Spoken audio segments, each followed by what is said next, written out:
Hello, welcome to the Joe Cortez Show here in Las Vegas, Nevada, the entertainment and the boxing capital of the world.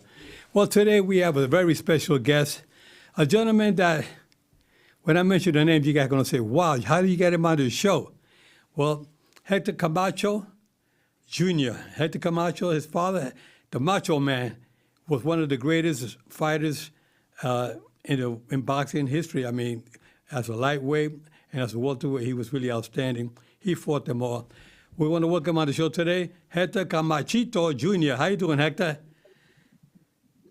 Macho time, Joe. How you doing, brother? What time is it? What It's time? macho time. It's macho time. You got it, buddy. All right. Good. Well, anyway, our fans out there. It's good to be on, Joe. Yeah, well, glad to have you on the show, buddy. I want to just let you know that your father was really a figure in boxing that, I mean, there was too many fighters, many fans out there that really love to watch your father. Your father was really outstanding. He had the style, he had the charisma. He was a showman. I mean, he was known as the Macho Man because of some trainer back in the days called him the Macho Man. He couldn't pronounce Camacho, so he just started naming him the Macho Man. That's how he got that nickname. But anyway, I see you still got the moves there. Okay. Yeah, it never leaves us. Okay, so let me ask you a question. Being the son of one of the greatest fighters of all times, Hector Camacho, he was really an amazing fighter. What can you tell me about your father, Hector? Being the son of the great Hector Macho Camacho, it has its pros and its cons. First, let me start off and say it's an honor, Joe, being interviewed by you. It's an honor. Same way you say, I got Camacho Jr. on. People tell me, oh, we got you on Joe Cortez Show. You made it. It was an honor growing up during my high school years and be able to watch boxing fights with people who don't watch boxing just to be around me. And as I always say, see that referee? That referee is Puerto Rican. Uno Gullo say that's the one of the best referees there is in boxing. He's Puerto Rican, so it's a pleasure being on, Joe. It's a pleasure. Thank you. Thank you very much. Being the son of Hector Macho Camacho, wow. It may sound fun. And no, shit was not fun. You know, it has its pros and its cons. I was picked on growing up. I grew up in Spanish Harlem. Yeah. I come from Spanish Harlem myself. I'm from Spanish Harlem myself. I used to go to that boys club that you used to go to and your father used to go to, Jefferson Park on 11th Street, 1st and 2nd. Yes. So tell me, being raised in Spanish Harlem, I mean, we have something in common. Your father was really a star. I remember watching your father at ringside when you were like 2 or 3 years old. You know, a couple of years ago, right? Exactly. A couple of years ago. Exactly. You came out, you like your father, good looking, you're sharp, you guys very intelligent, and you had the skill. You was a fighter yourself. Tell me a little bit about your boxing career. Well, I wanted to go to baseball player. I didn't want to be Macho Camacho. I got tired when I was young being pointed at. Oh, that's Camacho Jr., that's Camacho's son. People stopping me, taking a picture. So when I came to play, I wanted to ease away from that spotlight. I wanted to be me, known for me. So I played baseball in New York City, in the Goya League, Central Park, and did our league, different things, to keep me out the streets with the boys club. Right. And there was boxing, the boys club. I went a couple of times. I didn't want to go. I didn't want people to know, you Camacho Jr., yeah, let's fight. I was just getting challenged a lot. During no time, I was being bullied. Let's fight. You Camacho son? What the hell you live in the project for? I just get bullied, So, So when I got to Orlando, Florida in 1992, after I finished high school, after my father my father fought the great Julio Cesar Chavez, he gave us a place. He put a down payment, gave us a place in Orlando, Florida, gave me out the streets of New York. Right. So when I got to Orlando, Florida, my mother was the one who pushed me, son.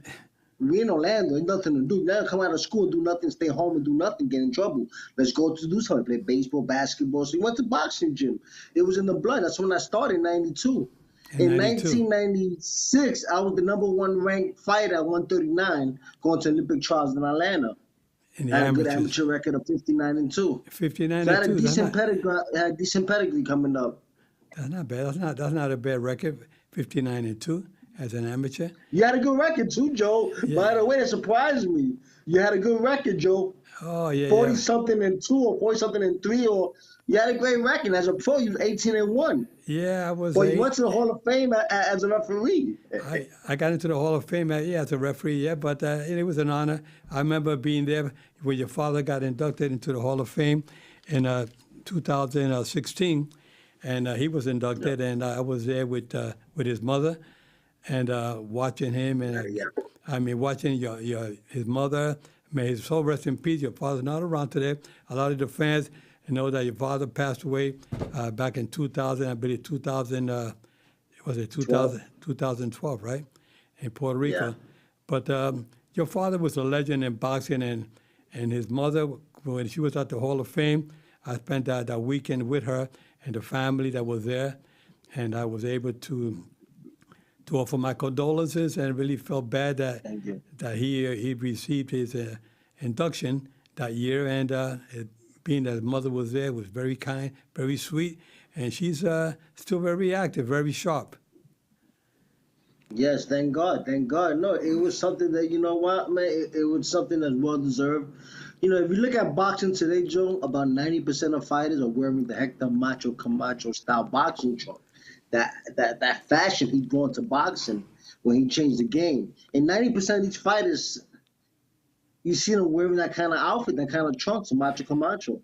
They probably don't know where to get it from, but he was definitely one of the greats in his game all around. Well, he had that flamboyant style about him, and he was always the charisma and the speed. He come into that ring all dressed up, Special. with all kinds of different outfits. One, he would come in with all kinds of crazy outfits, flashy as can be, and he would come in there and show and put on the show before, like a warm up before the fight. And I remember Prince Nassim I met from Great Britain came to Vegas and to the United States, tried to put on the same kind of a show. He copied your father, but your father was the master. He did well for himself. He did well for himself. He did well for himself. He did well for himself. Fights. Prince Nassim Ahmed did very good for himself, but you know, your father was the king of being a showman in the ring. Prior to before the fight, he put on the show. A lot of people used to come there just to want to watch your father with his flashy style about him coming in the ring with the headgear, with the dress makeup. What time is it? He said it was macho time. That's it, macho time. That's it. It was amazing. It was the 80s. I'm telling you, he was amazing. I had the honor of refereeing your father with I had Felix Trinidad here in Las Vegas, and then I referee when he fought Sugar Ray Leonard in Atlantic City. It was Sugar Ray Leonard's last professional fight.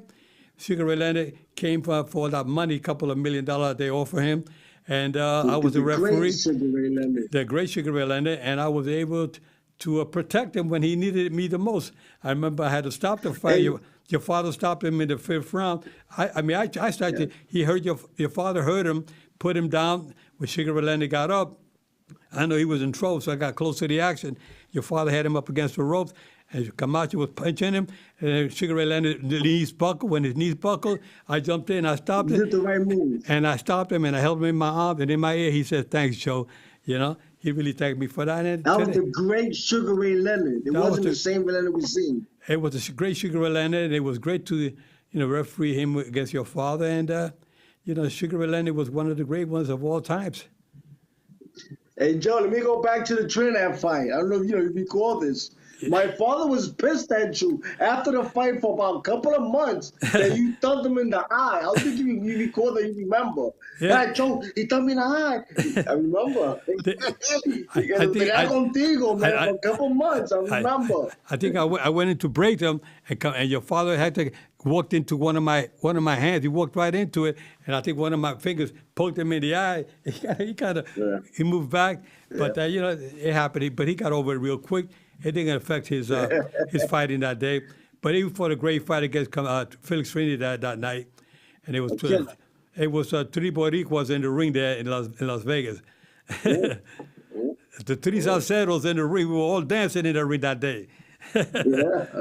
That's what we say. Yeah, Trinidad, Trinidad, one of the great ones. It was an honor for me to referee these two great champions, because Trinidad was great, and so was Camacho, And it was just Camacho was kind of fading away, and Trinidad was in his prime, and Trinidad beat him. And still couldn't stop him. The Macho Man lasted 12 rounds. The Macho Man lasted 12 rounds. It was a great fight.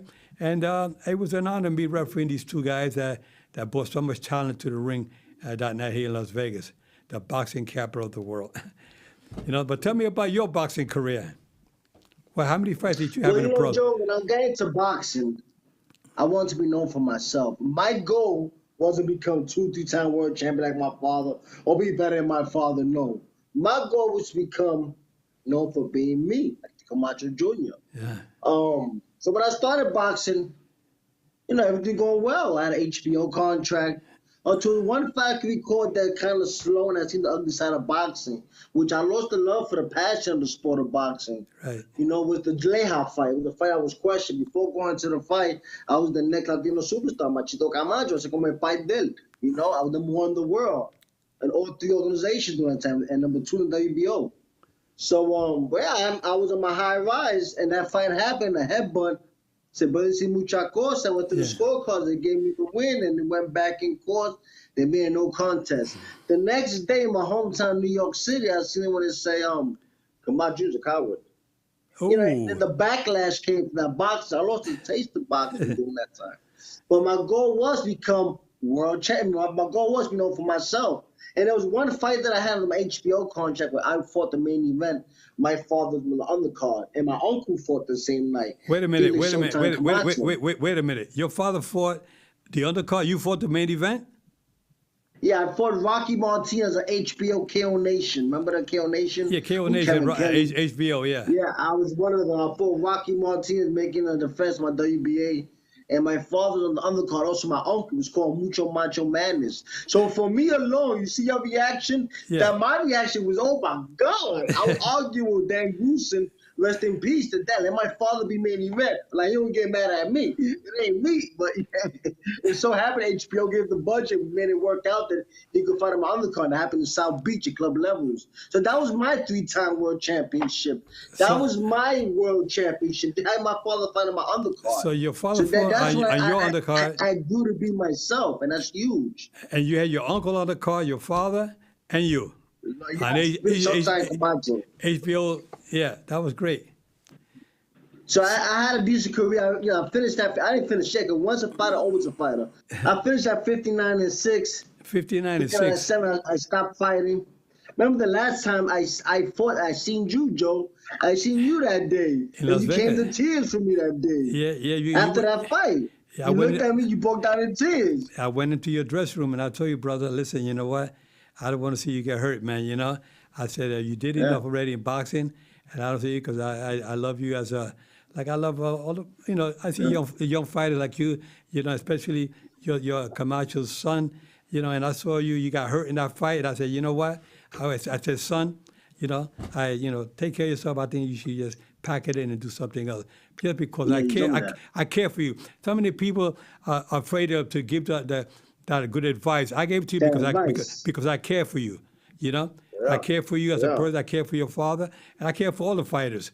But I want to make sure. And you know what? We hard at it. What I do, I come out of still looking for a fight right now. We hard. We fighters. We hard at it. We can always fight, Joe. That's our job. I feel the same way. Huh?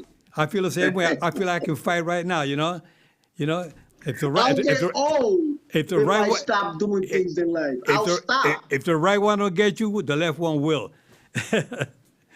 Yeah, man. So that's how I am, Joe. No, but tell me now more. My time, I'm passing knowledge down, working with the kids.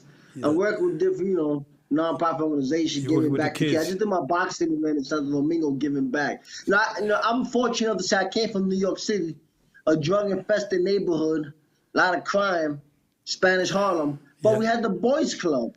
Right. So I work in a program toward that, giving back to the kids. So I got something going on in Panama. I maintain. I got a promotion license in the Dominican Republic. So I'm about giving back to the sport, giving back to the people. Good. So you're paying it forward. forward. That's what life's about. Well, you're paying it forward, and that's good. That's what life is about. You're right. I love that you're doing that. You're helping the kids out there in the Dominican Republic, and that's good. You got a promoter's license there. The people, in the States. I'm constantly moving. And you do promoting in the States, and now you live in Killeen, Texas. Yeah, I've been in Texas for a year. I love to move around. My wife gets sick of me. I'm a gypsy, but that's the life that boxing has given to me. It's not just the money when it comes to boxing. There's so much things that boxing has given me. The freedom to fly different countries, meet different people. I love that active life. I'm not one to stay home. I Soy hear that. inquieto, como So, loquito, la sangre, but, you know.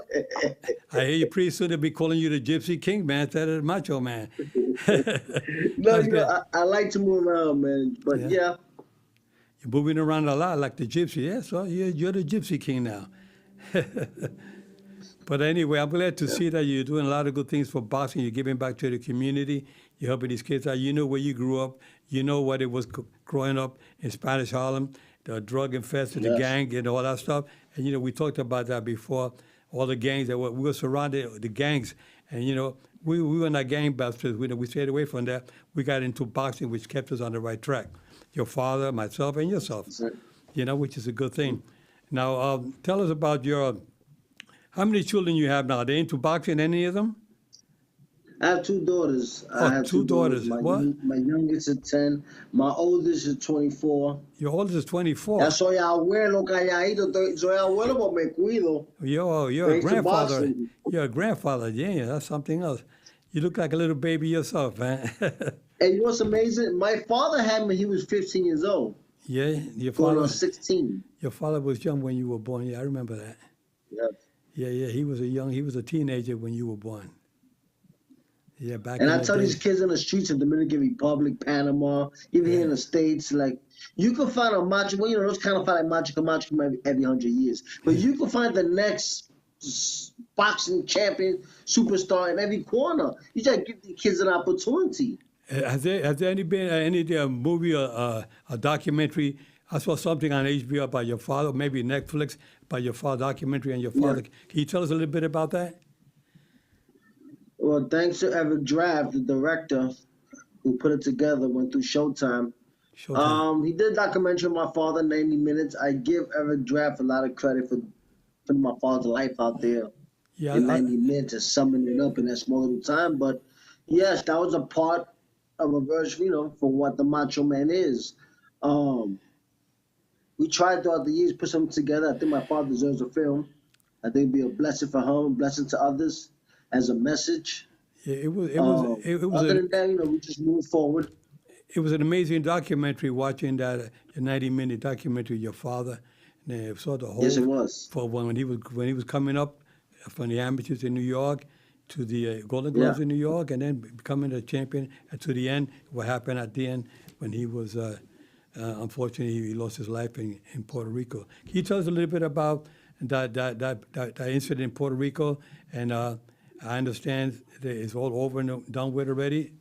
The investigation, anything was done on his murder. Can you tell us a little bit about that?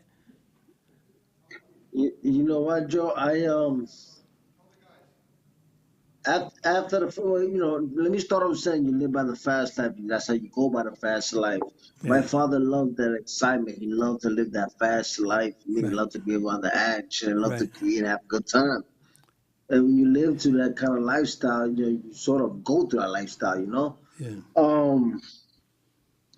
On the case, I sort of shied away from this case because me duele, it hurts me a lot every time Sure. I come think about, damn, they shot him.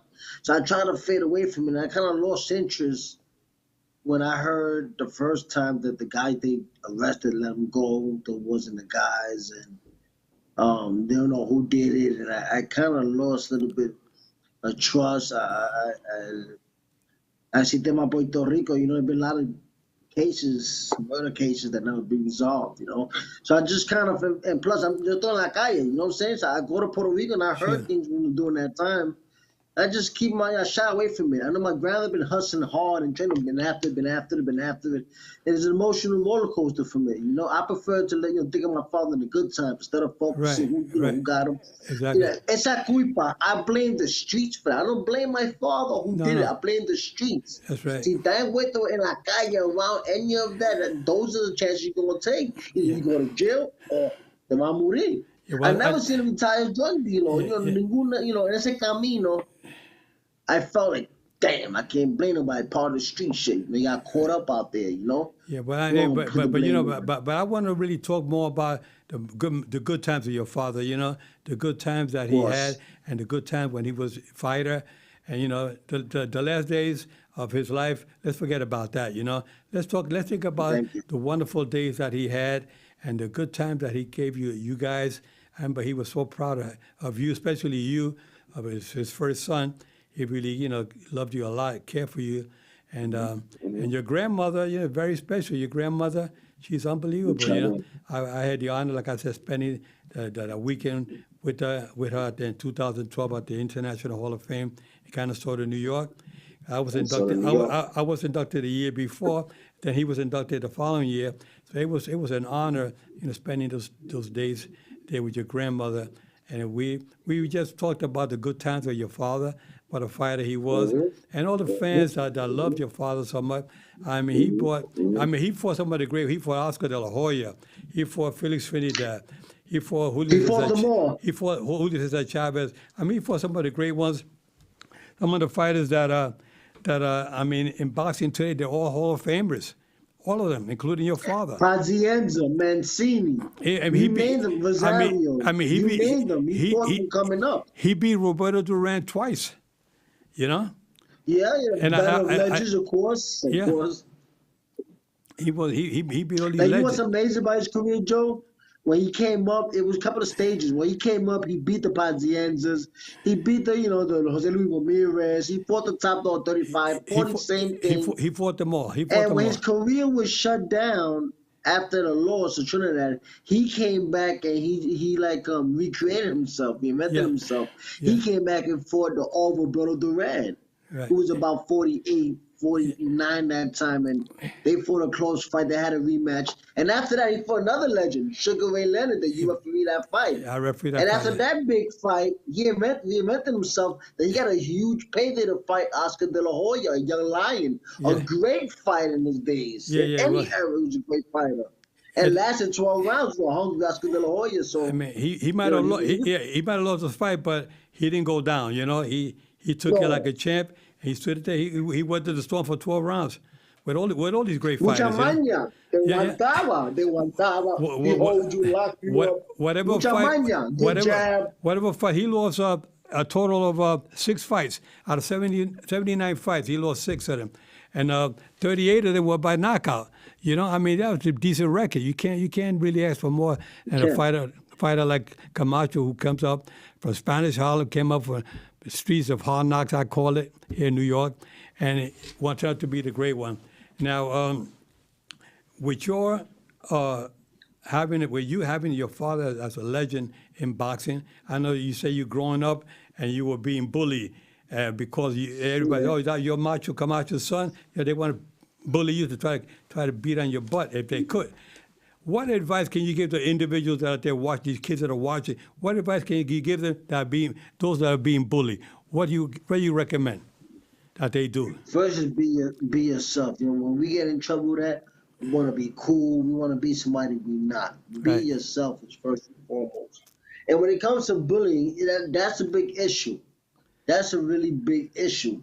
It is. You know, nowadays, in my days, 80s, late 80s, coming up in school, it's not as bad as it is now. Right. We live in a different time, different eras, but definitely stay strong within. Like, you know what I'm saying? Coming to being bullied and seek help. That's all you could do. If you can't fight, you can't fight. And to be honest, that got to go into you to become a fighter. They got to be into you. But just to defend yourself, boxing's good. Yeah, not everybody's a fighter, but you know what? You got to have the self-esteem and your confidence level. That's my advice to these young kids out there. Have self-esteem, have confidence level, and get somebody that can be a buddy, somebody that can help you, especially at home, the parents that are watching, making sure that you guys out there, as parents, give the confidence to your children, whether it's a boy or a girl, that they can do anything they want to do in this world. That nobody can stop you. You can do anything. Hey, you know, okay? We came up in a place where we had a community backing each other up. We couldn't do certain things outside in the street because Mrs. Whoever's being somebody looking on. We had respect back in the days. Right. There's no more respect in these days now. It takes a community to raise kids. We don't have that no more. Well, you know, we're losing value and respect. I blame it's a lot of folks that are responsible for that. These kids don't have respect today. It's because the way they're being brought at home, and because of the community leaders that we have are not doing what they should be doing. You commit a 100%. crime, you commit a crime, you got to pay for it. You know, today you commit a crime, they let you loose. I mean, it's uncalled for. They have to make some changes. No accountability. And all this social media stuff that these kids get online, they learn so much online. These young kids, you can see a kid 1 years old already playing around with a tablet. They're already picking up. And you got some individuals out there influencing these kids with a lot of bad ideas. And especially, you got to watch out for these predators that are out there, are taking advantage of these young men, young ladies. So, you know, parents got to be watching, looking over their shoulder of these kids and see what the heck they're doing. You got to have a time limit and check on them and see what they're doing and ask questions. Because if you don't ask questions, 100%. you never know what they're doing, you know. Sometimes they're afraid to speak up. 100%. They're afraid to speak up and tell you what's going on because they're afraid that you get upset as a parent. But as a parent, you should be able to ask questions, say, what are you doing? Who are you talking to? What's going on? And give him advice of what not to do and what to do. Hey, Joe, today I went to my daughter's school today because Sophia, she speaks Spanish mainly. She was raised in Panama, so Right. she's been here in the States for a year. So I Right. put her into school today. Right. So she didn't tell me because she know I explode. She told her mother that she been bullied today, right? A light Yeah. bully that a Yeah. kid asked her what she doing hanging out with a gay girl. And I went into talked to the teacher today, and I couldn't believe I was having this conversation with the teacher. My child was only 10 years old, and there was a conversation that the other girl was bi. I was like, huh? Like, I cannot believe 2022, we talking about a kid in school that said they bi. Like, you know. But we living in a society, man. Well, you as a You gotta father, find yourself within, man. You gotta find yourself within. Soul search. Find yourself within. I tell people, do good, because we living in tough times, man. Like, you know, I might have coffee, but I don't have the milk. My next door neighbor got milk, and the other one got sugar. If we unite and work as together, then we messed up. It's us, you know. It's a Yeah. majority versus, you know, a small percentage, man. We gotta work together. we all got to work together and love thy neighbor and just be kind and pay it forward. You know, it's nothing better than that. You know, and understanding each other, understanding your children. You know, mainly, you know, understanding your spouse as well, or your significant other, making sure that you are both on the same track, making sure that you both. Eso ya otro 20 pesos, Joe. I'm a fighter. I fear no man. I come home late. I'm worried about my wife when I get home. Ya con la mujer, eso ya otra cosa, man. Well, you're something else, buddy. You know, you're really you're an amazing guy. You're funny, and you put a lot of humor to this show. You know, Nah, Joe, you're the best, man. but one thing that's so important is that you care for what you're doing with your children. That's important. You went to school today to check out the problem, the issues that you had. Your daughter had 10-year-old daughter. That's good that you're doing that, but keep following up with that. Don't just let it sit there. That makes me macho. Yeah, that makes you the macho man. You got to follow That makes through. me being cool when you do things like that. We You awesome, got- mother and parents. You got to do that as a father. You know, you got to because you know you As a can't person, no joke, we should strive to be better every day. try to be better Like every learn day. something every day. You're 100% right, buddy, you know. And I always, you know, try to get somebody, sometimes there are other people out there that are suffering, going through some difficult times. If you can help them, reach out and help them as well. You know, it doesn't hurt to help somebody else, you know, whether it's a family or next door neighbor, somebody that you know that needs a little help, a little guidance. You've been through it all. You know how to help people out. You know when they need it.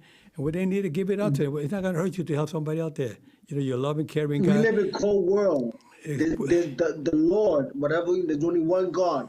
He tells us, help our neighbors, help our brothers. You're right. supposed to help, and that's where blessings come in. Some people call that good karma. That's just the laws of life, the laws of God. You got to help your brother help. You know, it's all about helping. It'll come back to you. Like I tell the young kids, man, I walk around New York City. If I see a woman with, you know, with a carriage, I go downstairs. I pick up the carriage and help them. There And you I've go. been telling these kids back for money, go downstairs, help them with the carriage. I give you $10, and they go downstairs, you know, help with the carriage. But there's certain things, certain manners, certain respect that we lost in the Exactly. streets with these kids. Well, the thing about being a gangster means shooting. Being a gangster means being a gentleman. no, being no. a G. We lost our behaviors, man. A lot of single parent homes, Joe. A lot. No, well, today things have to change because, like I said, the community leaders out there, these politicians, they are ready to do. They promise you so much because they want you to vote for them. But you know what? Yeah. I say, prove yourself. What have you done in the past, and what are you going to do in the future? And making sure that times will change. Hey, buddy, we got to let you go. Time is running out. Hector Camacho Jr. Macho time. Joe, Macho for time. blessing. Take care. God bless you. What time is it? Macho time. Macho time. Thank you, And brother. keep your guards up at all time. And remember, guys, I'm fair, but I'm firm. Touch him up, buddy. Love you guys. See you next week. Take care. Bye.